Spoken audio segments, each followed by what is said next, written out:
ഇത്ര ദിവസത്തെ പ്രചാരണത്തിൽ നിന്നും വസന്തിന്റെ രാഷ്ട്രീയ കക്ഷി കോൺഗ്രസും UDF-ഉം എന്ത് അഡ്വാൻറ്റേജ് ഉണ്ടാക്കി 3 ദിവസം മാത്രം ശേഷിക്കെ എന്നുള്ളതാണ് നിങ്ങൾ കരുതുന്നത്? എത്രമാത്രം ആത്മവിശ്വാസമുണ്ട് കോൺഗ്രസ് ക്യാമ്പുകളിൽ? ഒന്ന്, സ്ഥാനാർത്ഥി പ്രഖ്യാപനം മുതൽ ഇന്ന് ഇലക്ഷന്റെ പടിവാതിക്കൽ എത്തി നിൽക്കുന്ന ദിവസം വരെ ക്ലിയർ എഡ്ജ് UDF-ന് അവിടെ ഉണ്ട് എന്നാണ് ഞങ്ങളുടെ വിശ്വാസം.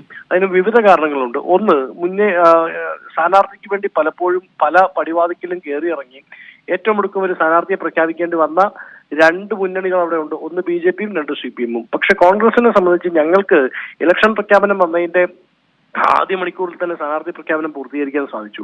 അതുമായി ബന്ധപ്പെട്ട് ഞങ്ങൾ പ്രചരണവുമായി മുമ്പോട്ട് പോയിരുന്നു. ഇലക്ഷൻ പ്രഖ്യാപനം വരുന്നതിനും മുമ്പ് അവിടുത്തെ ബൂത്ത് കമ്മിറ്റികൾ ഞങ്ങൾ പുനഃസംഘടിപ്പിച്ചു. അവിടെ ഭവന സന്ദർശനങ്ങൾ ആരംഭിച്ചു കഴിഞ്ഞിരുന്നു. 2, സർക്കാരുമായി ബന്ധപ്പെട്ടുള്ള സർക്കാരിന്റെ ജനവിരുദ്ധ നയങ്ങൾ ഞങ്ങൾ അവിടെ ചൂണ്ടിക്കാണിച്ചിട്ടുണ്ട്.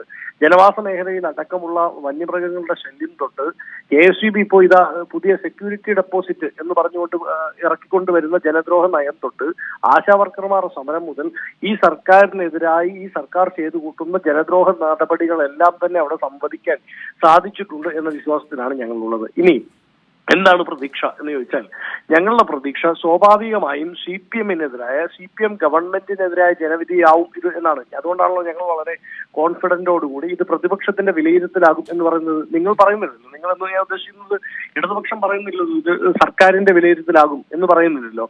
സർക്കാരിന്റെ വിലയിരുത്തലാവും എന്ന് ആണോ എന്ന് ചോദിച്ചപ്പോൾ പാർട്ടി സെക്രട്ടറി പോലും അത് പറയാൻ പറ്റില്ല എന്ന് പറയുന്നത്. പക്ഷെ ഞങ്ങൾ ഇതാ വളരെ ആർജവത്തോടു കൂടി പറയുന്നത് ഇത് ഞങ്ങളുടെ വിലയിരുത്തലാണ്, പ്രതിപക്ഷത്തിന്റെ വിലയിരുത്തലാണ്. തോറ്റാൽ ഞങ്ങൾ ശരിയായ വഴിയിലല്ല എന്നാണ് അതിന്റെ അർത്ഥം, ജയിച്ചാൽ ഞങ്ങൾ ശരിയായ വഴിയിലാണ് എന്നാണ് അതിന്റെ അർത്ഥം എന്ന് ഞങ്ങൾ വളരെ കോൺഫിഡൻസോടുകൂടി പറയുന്നത്. മിനിമം ഒരു 15,000 വോട്ടിനും 20,000 വോട്ടിനും അടക്കി ലീഡ് ചെയ്ത് അവിടെ വിജയിക്കാൻ സാധിക്കും എന്ന പ്രതീക്ഷയോടുകൂടിയാണ്. അത് സ്വാഭാവികമായും തെരഞ്ഞെടുപ്പ് റിസൾട്ട് വരുമ്പോൾ അത് ഞങ്ങൾക്ക് അനുകൂലമായി മാറും. കഴിഞ്ഞ 2 ടൈം ഞങ്ങളിൽ നിന്ന് കൈവിട്ടുപോയ മണ്ഡലം അത് തിരിച്ചുപിടിക്കാൻ സാധിക്കും.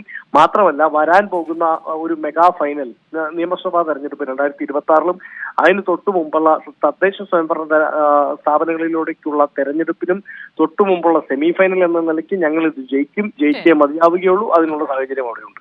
ശരി, ഞാൻ മടങ്ങി വരാം. അഡ്വക്കേറ്റ് വസന്ത് ശ്രീ